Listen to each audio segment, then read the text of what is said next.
Jangan skip video ini kalau lo mau tahu real gaji di Kuwait.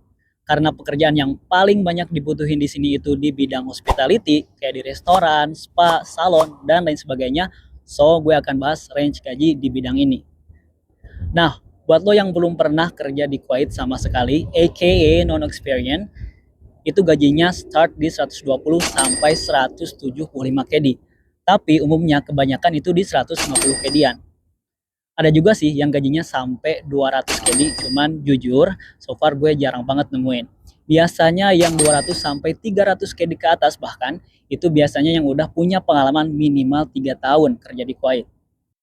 Nah, di Kuwait gaji segini tuh lu udah dapet akomodasi, transport, listrik juga gak usah bayar, semuanya ditanggung sama perusahaan.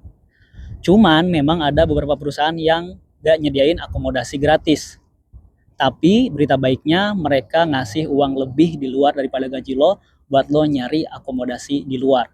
Contohnya kayak di perusahaan tempat gue kerja. Itu mereka ngasih option. Kalau misalkan nggak mau ngambil akomodasi dari perusahaan, nah mereka ngasih uang 20 KD ekstra per bulannya buat gue nyari akomodasi di luar. Dan yang terakhir, nggak ada potongan pajak apapun di sini guys. So gaji lo bersih. Kalaupun ada potongan, biasanya itu dari agensi. Contohnya, kayak di tempat perusahaan gue kerja. Gue dapat potongan awal-awal itu 30 KD per bulannya selama 5 bulan. But actually, it depend on agency. Karena ya, di perusahaan gue pun, itu yang dapat potongan cuma yang dari Indonesia sama Filipina aja. Sedangkan yang dari negara lain itu gak kena potongan sama sekali. It's mean the problem is from the agency.